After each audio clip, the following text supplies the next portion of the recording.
말씀을 좀 보도록 하겠습니다. 오늘 말씀은 창세기를 보죠. 창세기 4장 25절 26절 말씀입니다.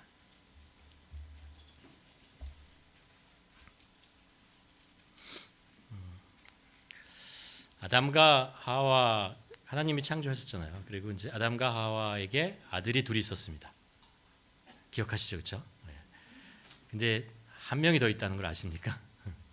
오늘 그 말씀을 한번 보도록 하겠습니다.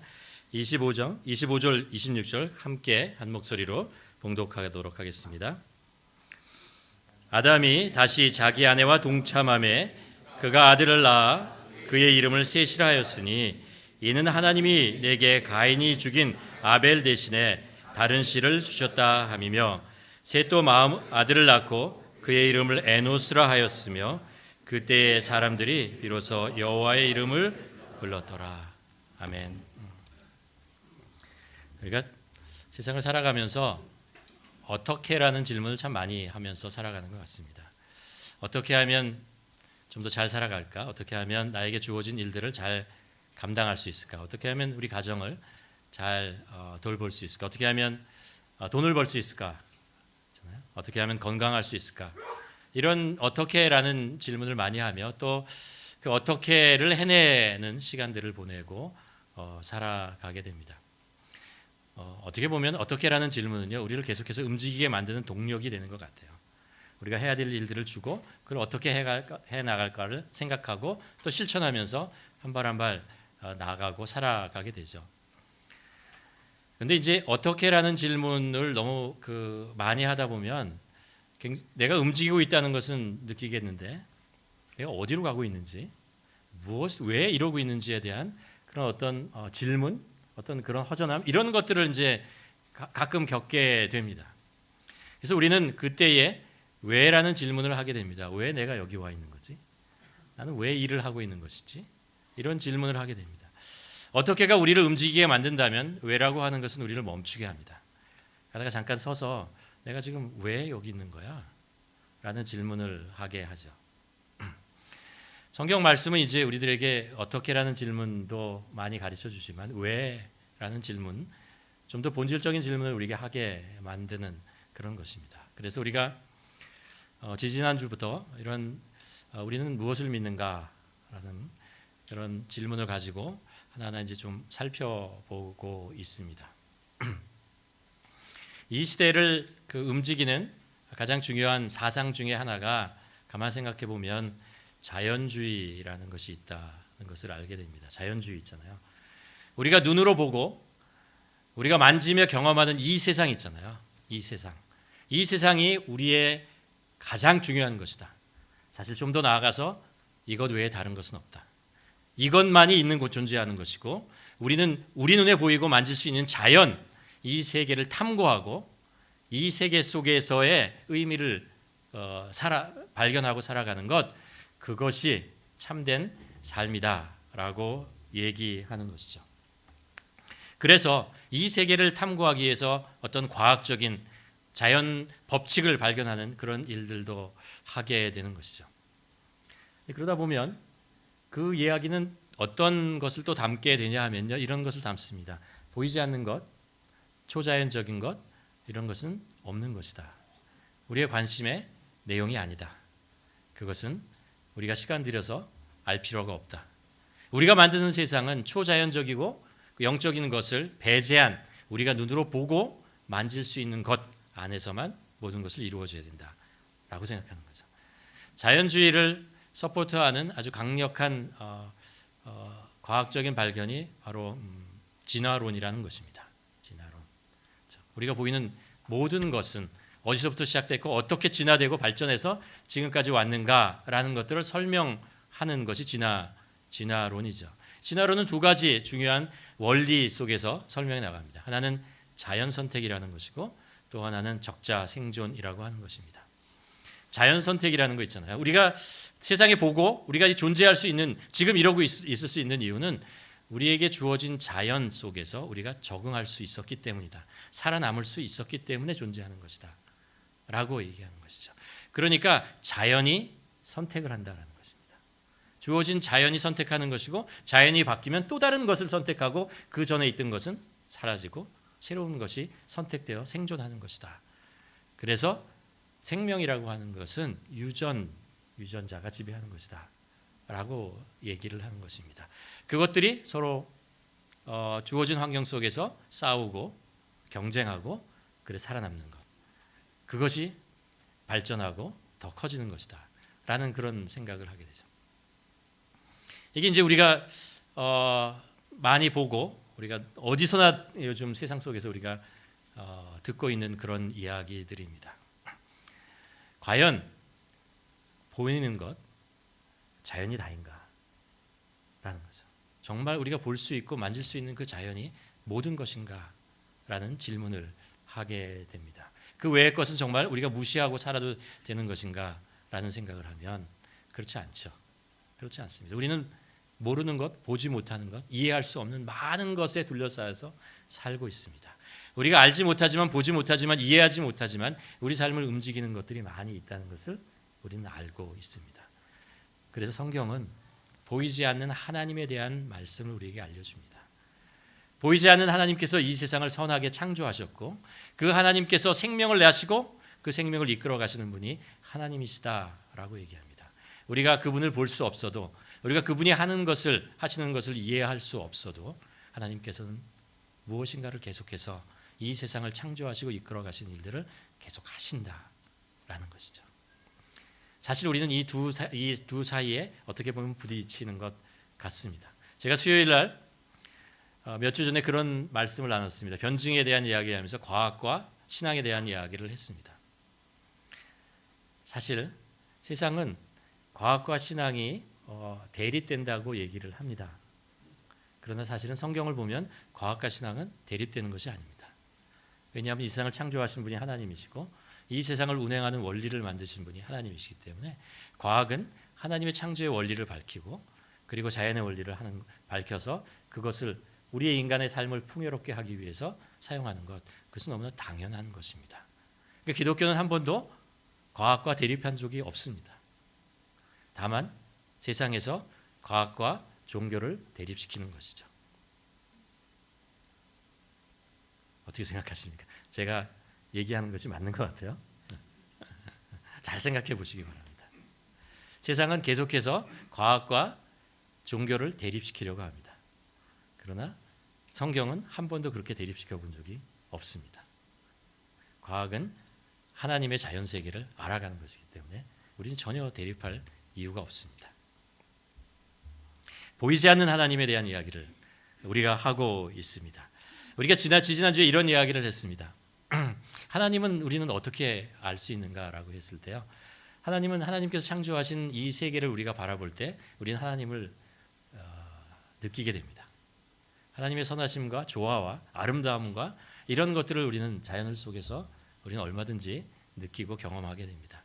또 우리 자신, 우리 안에 내면을 가만 보면 우리 내면의 영혼을 사모하는 마음, 우리 안에 무엇인가 채워져야 하는 것들에 대한 질문들이 있다는 것을 압니다. 그리고 성경은 우리 안에 영혼을 사모하는 마음을 하나님께서 주셨다라고 말씀하고 있습니다.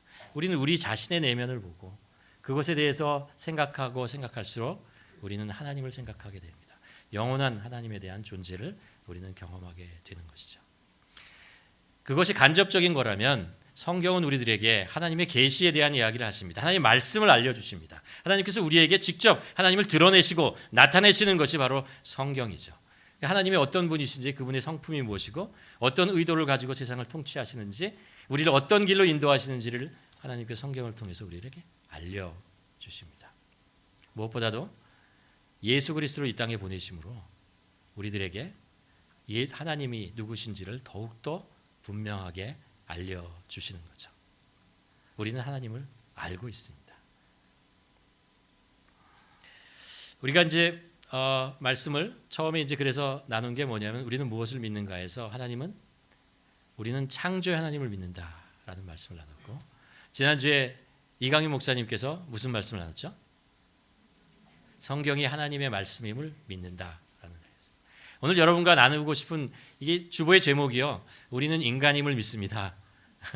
라는 좀 이상한 질문이 답이 됐는데, 인간이 누구인가라는 것입니다.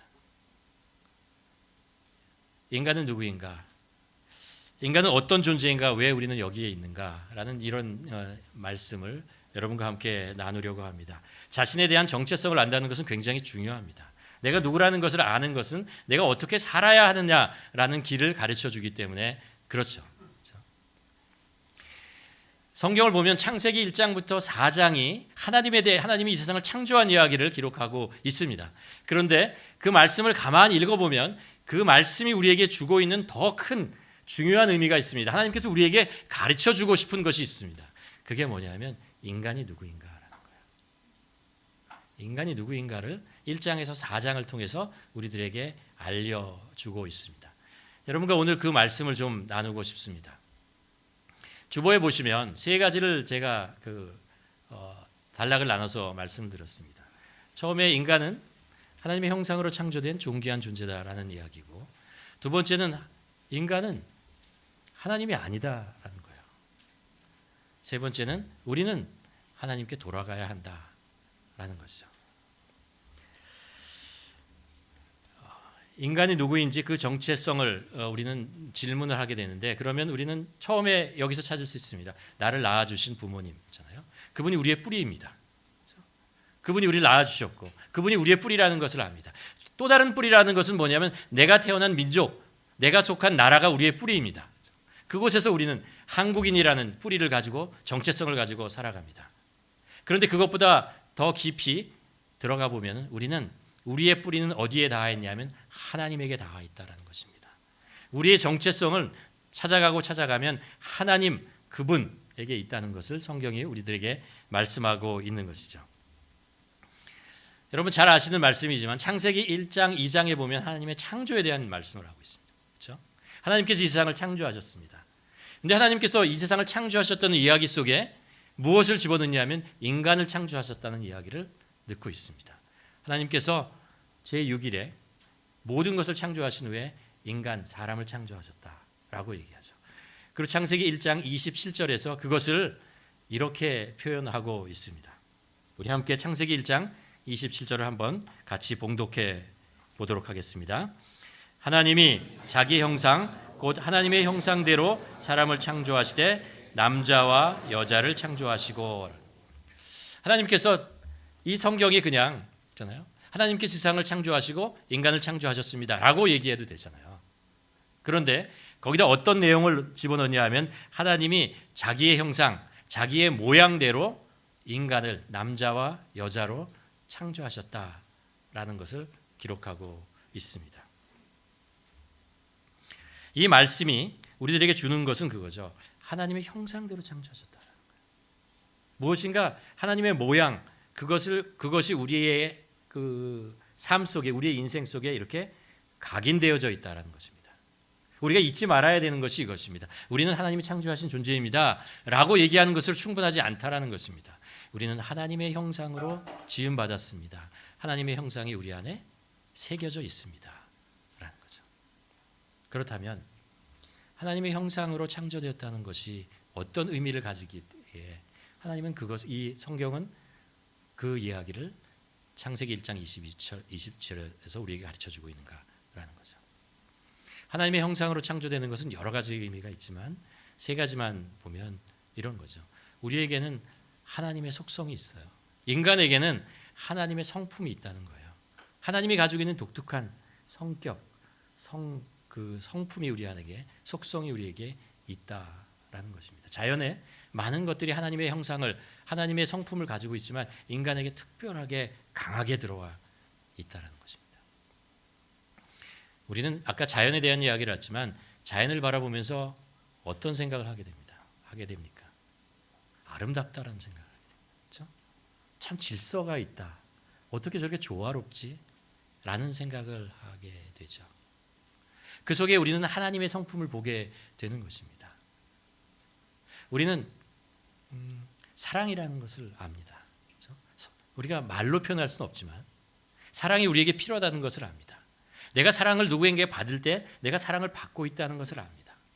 그뿐만 아니라 내가 누군가를 사랑하고 싶어집니다. 하나님께서 우리에게 그런 속성을 주신 거죠. 어떤 사람이 부당한 대우를 당하고 힘들고 어려운 상황에 있으면은 이것은 정의롭지 못하다라는 것을 압니다. 만일 자연 속에서 있잖아요. 사자가 토끼를 쫓아가서 사냥을 해서 딱 잡는 것을 보면 여러분 어떤 느낌을 받으십니까? 불쌍하다라고 생각하죠. 불쌍하다. 그러나 그것을 가지고 정의롭지 못하다라고 얘기하지 않습니다. 그냥 불쌍하다라는 생각. 그런데 한 인간이 더 많은 권력과 힘과 무기를 가지고 있던 한 인간이 다른 연약한 사람을 괴롭히고 그들의 것을 빼앗는 것을 보면 불쌍하다라는 마음과 더불어서 우리는 잘못됐다라고 생각합니다. 이건 뭔가 잘못된 거야. 고쳐야 하는 거야 라는 생각을 하게 되죠. 윤리에 대해서 윤리라고 하는 것은 문화 속에서 만들어진 상대적인 것이다라고 얘기를 합니다. 이쪽에서 톡하는 윤리가 이 문화 속에 들어가면 꼭 맞지는 않다라고 얘기를 하죠. 또 다른 윤리의 기준을 가지고 있다라고 얘기를 하죠. 맞아요. 그렇습니다. 그러나 인간은 보편적인 윤리라는 것을 알고 있습니다. 어떤 문화적인 특성의 윤리도 있지만 보편적으로 어느 문화 속에나 모든 사람들이 느끼고 모든 사람들이 내재적으로 가지고 있는 그런 윤리의 기준이라는 것을 알고 있다는 거죠. 자꾸 그것이 벗어나면 불편하고 그것이 자꾸 망가지고 흐트러지는 것을 보면 마음이 아파요. 그래서 이것을 바로잡아야겠다라고 합니다. 한 사람이 죽어가는 것, 한 사람이 병으로 다치고 어려워지는 것 보면 이것은 뭔가 시스템이 잘못됐어. 고쳐야 된다라는 생각을 하게 되는 거죠. 그 보편적인 윤리, 보편적인 타당한 어떤 기준을 가지고 있는 것은 성경이 하나님의 우리의 형상으로 하나님의 진리와 하나님의 공의로우심과 의로우심이 우리 안에 새겨져 있기 때문에 그렇다는 거죠. 하나님의 성품이 우리 안에 들어가 있다라는 것입니다. 또한 인간은 느낄 뿐 아니라 인간은 생각합니다. 이성이라는 것을 가지고 있습니다. 그렇죠? 자꾸 생각하고 그 생각 속에서 더 깊이를 넓혀가고 또 그것을 통해서 창조적인 생각들을 해갑니다. 가만 생각해 보면 인간이 이렇게 문화를 발달시키고 있잖아요. 그리고 사회를 경제적, 정치적으로 모든 것들을 이렇게 발전시켜 나오는 것이 어디서부터 시작되는 것이냐라고 하면 하나님께서 우리에게 이성이라는 것을 주셨기 때문에 그래요. 새로운 것을 자꾸 생각하게 하시기 때문에 그렇습니다. 문제는 그것을 옳은 방향으로 그 창조적인 능력을 사용하는가 아니면 잘못된 방향으로 그걸 사용하는가의 문제죠. 하나님께서 우리의 그 형상으로 창조했다는 것은 하나님의 속성이 우리에게 있다라는 거예요. 누구에게 있다라는 것입니다. 두 번째, 하나님이 우리를 하나님의 형상으로 창조하셨다라고 하는 말씀은 우리가 하나님과 특별한 관계 속에 있다는 거예요. 하나님이 우리를 특별한 관계 속으로 부르시고 그 관계 속에서 우리가 살아가도록 만드셨다라는 것입니다. 우리가 부모님과 우리 사이가 특별한 관계가 되는 것은 부모님의 진이 우리 안에 들어와서 그래요. 그렇죠? 그래서 그것을 통해서 부모님과 더 특별한 관계를 가지고 사랑을 나누고 그런 것들을 관계를 맺어가는 것을 알 수 있죠. 하나님은 우리에게 하나님의 형상을 주셨다는 거예요. 하나님. 그래서 우리가 하나님 안에 있을 때 평안해요. 우리가 하나님을 예배하는 자리에 하나님 앞에서 기도할 때 우리 마음속에 평안이 오는 이유는 그래요. 하나님께 가까워지면 가까워질수록 우리의 마음은 평안해져요. 반대로 우리가 하나님과 점점 멀어지면 우리의 마음은 불안해져요. 공허해지게 되는 것입니다. 하나님 안에서 우리는 만족하고 평안을 느끼고 또 그래서 우리는 하나님의 말씀에 귀를 기울이고 하나님의 말씀하던 대로 살아가고자 하는 그런 마음이 자발적인 마음이 생기는 거죠. 하나님의 뜻은 무엇입니까? 이런 질문을 하게 됩니다. 우리에게 그것을 지켜낼 만한 능력도 없는데도 우리는 하나님의 뜻이 무엇인지를 알고 싶어하는 그런 생각을 가지고 있죠. 왜요? 우리는 하나님의 형상, 우리 안에 각인되어 있기 때문에 그렇습니다. 그래서 세 번째로 하나님의 형상이 우리 안에 있다는 것은 인간이 존귀하다는 거예요. 하나님의 형상이 우리 안에 있다는 것은 인간이 피부 색깔이나 능력이나 가진 것이나 사회적인 지위나 이것으로 존귀하게 되는 것이 아니고 하나님의 형상이 우리 안에 있기 때문에 하나님이 우리를 사랑으로 창조하셨기 때문에 우리 모든 사람들이 다 존귀하다라는 것입니다.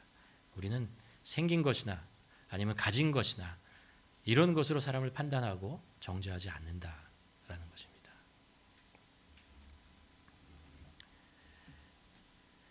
창세기 2장에 가면요, 이 말씀을 다르게 또 표현을 합니다. 창세기 2장 7절에 보면요, 이 말씀 한번 같이 읽어보도록 하겠습니다. 좀 더 다른 모양으로 하나님의 창조에 대한 이야기, 인간을 창조한 이야기를 우리에게 소개하고 있습니다. 함께 2장 7절 말씀을 봉독하도록 하겠습니다. 여호와 하나님이 땅의 흙으로 사람을 지으시고 생기를 그 코에 불어넣으셨으니 사람이 생명이 되었다. 생명이 되었다는, 살아있는 영이 되었다라는 것입니다. 어디서부터 출발했다고요? 흙에서부터 시작됐다라는 거예요. 흙은 생명을 품을 수 있지만 생명은 아니죠, 그렇죠? 생명이 아닙니다. 흙이라고 하는 것은 원래 이 원어적인 의미가 뭐냐, 먼지란 뜻이에요. 먼지로부터 만들었다는 뜻이에요. 그냥 날아가 버리고 흩어져가는 그런 거 있잖아요. 그 먼지로부터 하나님께서 그것을 만지셨다는 거예요. 손으로 만지시고 하나님의 형상을 넣으시고, 그렇죠? 거기에다가 하나님의 호흡을 집어넣었다는 거예요. 살아나게 하셨다는 거죠. 그리고 생명, 살아있는 영, 하나님과 교통할 수 있는 그런 영적인 존재로 만들었다라는 것이죠. 이게 두 가지 의미가 있어요. 인간은요, 어디서부터 출발했다고요? 흙이에요. 흙이에요. 사실 별거 아니에요. 그렇죠? 그런 하나님께서 별거 아닌 우리들을 귀하게 여기셨다라는 거죠. 그래서 하나님의 손길로 하나님의 사랑과 하나님의 창조의 능력과 이런 가지고 한 사람 한 사람을 빚으셨고, 그렇죠? 그래서 만들었고, 하나님의 형상을 만들었고, 거기다가 생명을 부어놨다는 거예요. 우리 안에 하나님의 생명이 있다라는 거예요. 우리가 가지고 있는 이 생명이라고 하는 것은 하나님으로부터 왔다라는 거예요. 그래서 우리가 귀하다라는 거예요. 존귀하다라는 이야기를 하고 있는 것입니다. 이 말은 인간에게 하나님의 숨결이 있는 것이고, 만일 하나님의 숨결이 인간으로부터 분리되면 인간은 흙이에요. 인간은 짐승과 다를 것이 없다라는 거예요. 이 모든 것, 하나님께서 우리에게 불어넣으신 모든 것들이 다 사라져 버린다라는 것입니다. 사실 성경에 나오는 아브라함이나 모세나 다윗이나 예수님의 제자나 다 아무것도 아닌 사람이었어요. 성경에 기록될 만한 아무 능력이 없었고 누구도 알아주지 않는 그런 삶을 살아갔던 사람들입니다. 하나님께서 그것을 찾아가셔서 그들을 부르시고 그들에게 새로운 사명이라는 생명을 불어넣었을 때 그들의 삶이 특별한 삶이 되어가는 것이죠. 우리도 마찬가지입니다. 우리가 세상에 그냥 살아가는 사람들이죠. 그렇죠? 세상이 흔들리는 대로 같이 흔들리고, 그렇잖아요? 그렇게 살아가는 먼지와 같은 존재인데 성령 예수 그리스도께서 이 땅에 오셔서 우리들에게 십자가의 은혜로 생명을 주셨기 때문에 그것으로 인해서 특별한 존재가 되는 거예요. 하나님과 교통할 수 있고 하나님 안에서 살아갈 수 있는 그런 귀한 생명을 가진 존재가 되었다라는 그런 말씀을 우리에게 하고 있는 것입니다. 인간이 누구인가라는 것의 두 번째 답은 말씀드리고 싶은 것은 이것입니다. 인간은 하나님이 아니라는 거예요. 그럼에도 불구하고 인간은 하나님이 아니라는 거예요. 특별한 것 같고 하나님의 형상이 들어가고 대단한 것 같지만 사실 인간은 하나님은 아니다라는 것입니다. 이 말씀을 성경 창세기 3장과 4장에서 우리에게 알려주고 있습니다. 여러분, 창세기 3장의 내용이 뭐죠? 인간이 죄를 짓는 이야기죠. 그렇죠? 범죄한 이야기를 하고 있습니다. 하나님께서 에덴 동산의 중앙에 모든 것들을 창조하시고 인간에게 다 그것을 누리라고 허락하십니다. 엄청난 복을 주시는 거죠. 그렇죠? 그 모든 것을 다 누릴 뿐만 아니라 그것을 다스리라라고 말씀하십니다. 다스리라까지. 그러나 그 에덴 동산 중앙에 있는 생명을 선악을 알게 하는 나무는 건드리지 말라라는 거예요. 건드리면 어떻게 된다고요? 죽는다는 거예요. 죽는다라고 얘기합니다. 아담과 하와는 알았어요. 저거는 안 된다는 것을 알았어요. 그런데 어느 날 교활한 뱀이 와서 얘기를 하죠. 안 죽어, 따먹어라고 얘기하죠. 그러면서 무슨 이야기를 하냐면 잘 들어보시기 바랍니다. 창세기 3장 5절에 보면 이런 이야기로 유혹합니다. 너희가 그것을 먹는 날에는 너희 눈이 밝아져 하나님과 같이 되어 선악을 알 줄 하나님이 아심이라 라고 얘기합니다. 이 이야기가요, 세상에서 계속 인간에게 우리에게 이렇게 들려주는 속삭이는 이야기예요. 하나님은 이렇게 얘기하죠. 모든 것은 다 되지만 선악을 알게 하는 기준은 인간에게 있지 않다라고 가르쳐주고 있는 거예요. 그렇죠? 그런데 뱀은 뭐라고 얘기하냐면 선악을 나눌 수 있는 권한이 너에게 있어. 인간에게 있다라는 이야기입니다. 그렇게 해도 죽지 않아. 괜찮아. 하나님과 같아져. 라고 얘기를 하는 거죠. 아담과 하와가 이야기를 듣고 그럴듯했어요. 그럴듯하게 생각했어요. 선악과에 접근하고 가만 보니까 그게 이상하게 생길 줄 알았는데 보암직도 하고 먹음직도 하고 나를 지혜롭게 할 것 같은 그런 모양을 가지고 있어요. 그래서 따먹죠. 그리고 어떻게 되시죠? 그리고 하나님으로부터 단절됩니다. 자신 스스로 선악을 결정할 수 있는 기준이 되고자 하는 하나님의 그 높이까지 권위를 갖게 되는 그런 생각을 인간이 할 때 하나님으로부터 분리돼 가는 것입니다. 믿는 우리도 마찬가지예요. 지금 우리가 믿고 예수님을 믿는다고 하더라도요. 우리의 마음속에 슬슬 선악을 판단하는 내가 권한이 있어 라고 생각하면 하나님부터 멀어지는 거예요. 내가 사람들 위에 섬기는 자가 아니고 섬김을 받는 자의 자리에 가야 돼라고 생각하는 순간 하나님은 점점 멀어진다는 거예요. 그래서 성경을 보면 가장 하지 말아야 한다라는 이야기를 성경이 뭐라고 얘기하는지 아세요? 남을 판단하고 비판하지 말라는 거예요. 그거 하지 말라라는 거예요. 남을 판단하고 비판하는 일을 하지 말라, 정죄하지 말라라는 것입니다. 이게 뭐예요? 남을 판단하고 판단하는 자리가 뭐예요? 하나님의 자리예요. 선악의 기준이 나에게 있다라고 생각하기 때문에 그렇게 하는 거예요. 하나님은 이걸 가장 싫어하세요. 가장 원하지 않으세요. 그러지 말라는 거예요. 하나님의 자리로 들어온다라는 것입니다. 하나님께 맡기라라고 얘기하죠. 뭐를 맡겨요?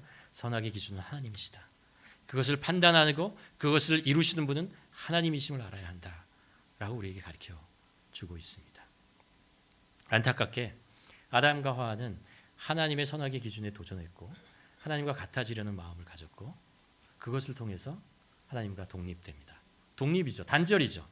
단절됩니다. 하나님으로부터 에덴 동산으로부터 쫓겨납니다. 그렇죠? 쫓겨나는 생활을 하게 됩니다. 이게 3장의 말씀이라면 4장의 말씀은 하나님으로부터 에덴 동산에 쫓겨난 인간은 어떻게 살게 되었는가라는 것을 알려주는 것이 4장의 이야기입니다. 4장에서 우리는 압니다. 아담과 하와가 아들을 낳았는데 큰아들의 이름이 가인이고 작은아들의 이름이 아벨이었습니다. 그렇죠? 어느 날 하나님께 제사를 드리게 되었는데 아벨의 제사는 하나님께서 받으신 것 같은데 가인 자신의 예배는 하나님께서 받으시지 않는 것 같은 생각이 들었습니다. 거기에 시기심이 생겼고 이건 무엇이 잘못되었어? 라고 생각을 하게 되죠. 그리고 자기 동생을 정죄합니다. 돌을 쳐서 죽여버려요. 살인이 인류 최초의 살인이 발생하게 됩니다. 하나님을 떠난 인간이 보여주는 모양이 이렇다는 거예요. 근데 여기서 끝나지 않아요. 4장에 보면 가인의 후예 중에 라멕이라는 사람이 나옵니다. 라멕에는 부인이 2명 있는데 부인의 이름까지 성경에서 기록하고 있어요. 어느 날 라멕이 부인을 불렀어요. 부르고 자기가 했던 무용담 하나를 얘기해 줍니다. 그 무용담이 뭐냐면 이런 거예요. 내가 길을 가다가 어떤 사람을 만났는데 그 사람이 나를 해치더라. 나에게 손해를 맺더라. 상하게 하더라. 그래서 내가 그 사람을 죽여버렸어.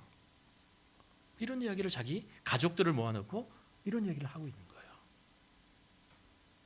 말이 되는 얘기가 있죠. 내가 잘못하면 숨기고 싶지. 가족들을 불러놓고 나 이렇게 했어라고 얘기한다는 것이 말이 되지 않는 것이죠. 그런데 인간은 하나님을 떠난 인간의 하는 모습이 이렇게 된다는 거죠. 하나님의 형상이 우리 속에 사라질 때 하나님의 의로움이 하나님의 사랑이 우리로부터 멀어질 때 우리 인간은 짐승과 같아진다는 거예요. 짐승과 같아지고 만다라는 이야기를 하고 있는 것입니다.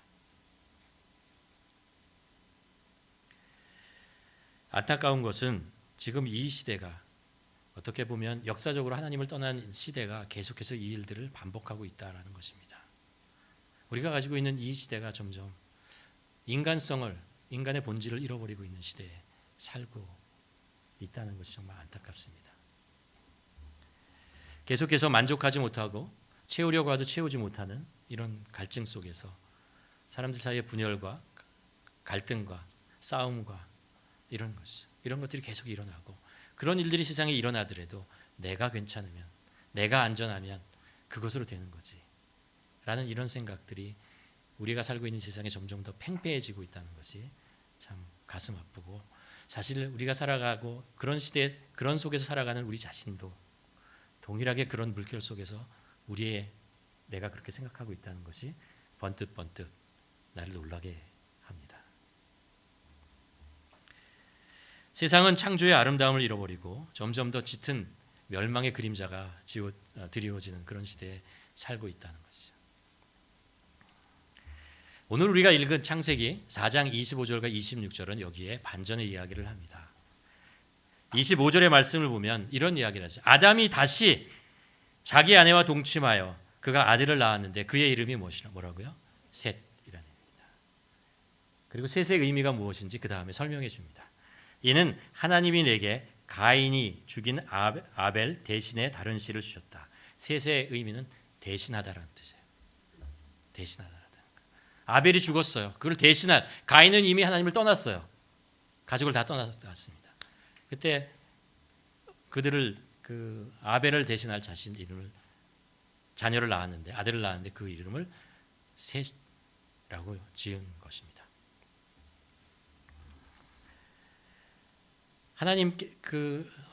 하나님께서는요 우리에게 소망을 가주신다는 얘기예요. 그렇죠? 다 끝난 것 같았는데 이제 모든 인류는 가인의 후예로서 이렇게 라멕으로 이렇게 이어질 거라고 생각했는데 하나님께서는 새로운 씨를 주셨다는 거예요. 셋이라는 씨를 주셨고 그 속에서 다시 하나님께서 이 세상에 소망을 이루어 가신다라는 말씀을 하고 있는 것이죠. 그래서 26절에 가서 이런 말씀을 기록하고 있습니다. 셋도 아들을 낳고 그 이름을 에노스라 하였으니 그때의 사람들이 비로소 여호와의 이름을 불렀더라. 셋이 태어났어요. 살아가. 그때 그 세상을 지배하고 있는 많은 그 문화와 그 권력은 어디에 가 있었냐면 가인에게 가 있어요. 가인의 후손에게 가 있었습니다. 셋이 태어나서 살아가면서 느낀 게 있어요. 하나님을 떠난 인간이 어떤 모습이라는 것을 뼈저리게 느끼게 되는 것이죠. 그래서 아들을 낳았어요. 그리고 아들에게 이름을 지어주는데 자기가 보고 경험한 이 세상, 가인의 세상이 어떤 세상이라는 것을, 그 속에 살아가는 인간이 어떤 존재라는 것을 그 이름 속에 집어넣어줬어요. 에노스라고 하는 이름은 인간은 죽을 수밖에 없는 존재라는 뜻이에요. 죽을 수밖에 없다라는 거예요. 인간은 죽을 수밖에 없다라는 거예요. 시편 9편 20절에 보면 시인이 이런 이야기합니다. 여호와여 그들을 두렵게 하시며 이방 사람들을 자기는 인생일 뿐임을 알게 하소서. 인생일 뿐임, 이게 에노스예요. 에노스임을 알게 하여 주시옵소서. 인간은 죽을 수밖에 없는 존재라는 것을 깨닫게 하여 주시옵소서 라는 이야기를 합니다. 이 에노스라는 말이 계속해서 원어를 찾아가면 깨어지기 쉽다라는 뜻입니다. 연약하다라는 뜻입니다. 병들었다. 그런데 치유될 수 없는 병을 얻었다. 그리고 부패되고 악하다라는 뜻입니다. 우리가 잘 아는 예레미야 17장 9절 만물보다 거짓되고 심히 부패한 것이 마음이라 누가 능히 이를 알리라 할 때 심히 부패한 이게 아노스예요. 인간의 마음은 아노스다라는 거예요. 심히 부패한 악한 것이 인간의 마음이다라는 것이죠. 셋이 알았어요. 하나님을 떠나는 인간의 모습이 정말 이렇게 연약하고 부족하고 죄인이고 부패되어 있고 죽을 수밖에 없는 존재라는 것을 알고 아들의 이름에 그것을 넣어줬어요. 깨달으라는 거죠. 인간이 누구인지, 본질이 무엇인지, 하나님을 떠난 인간이 어떻게 된다는 것을 잊지 말라라고 그 아들에게 심어주고, 그리고 에노스는 어떤 일을 하냐면 26절 하반부에 그래요. 그때 사람들이 비로소 여호와의 이름을 불렀더라. 하나님께 돌아가야겠구나. 하나님께 돌아가야 우리가 살 수 있는 것이구나.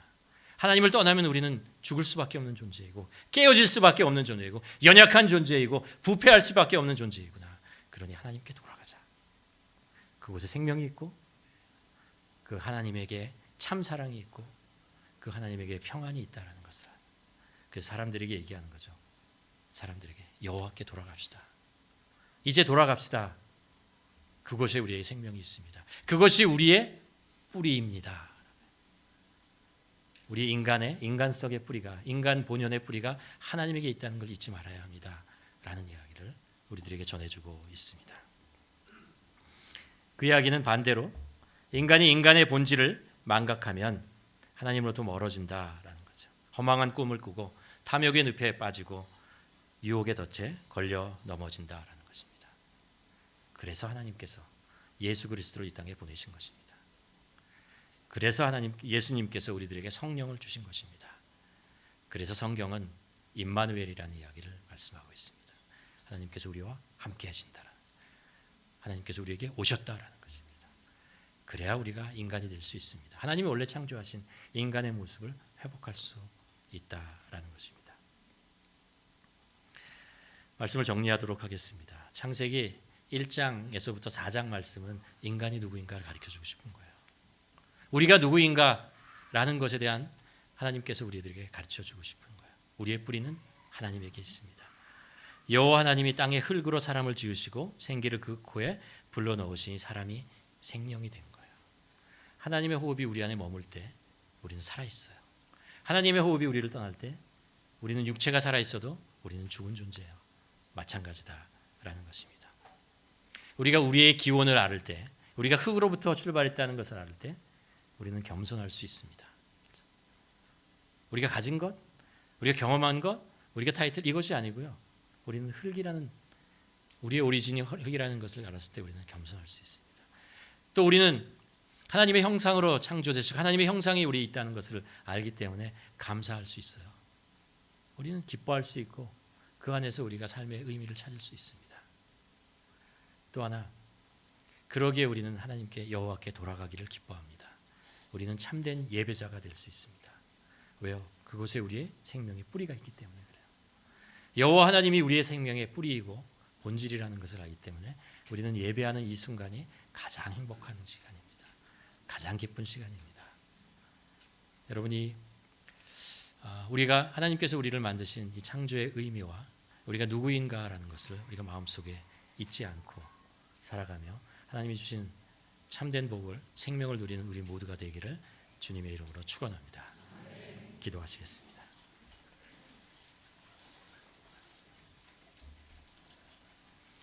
우리 함께 기도하는 시간 갖기를 원합니다. 우리의 마음이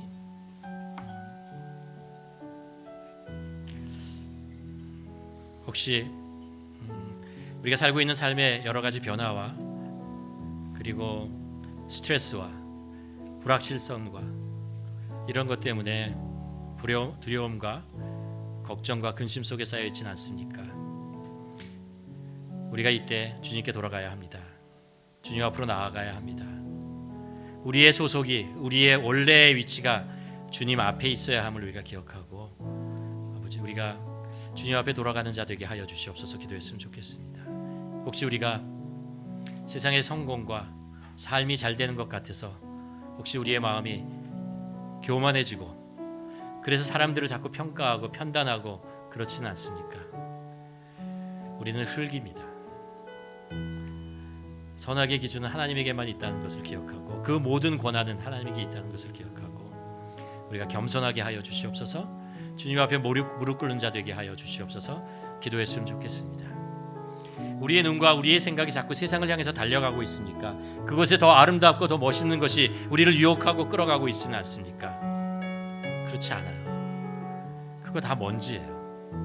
흙에 불과한 것입니다. 우리의 마음과 생각과 우리의 영혼이 주님 앞에 나오도록 우리를 인도하여 주시옵소서. 우리 함께 기도하는 시간 갖도록 하겠습니다.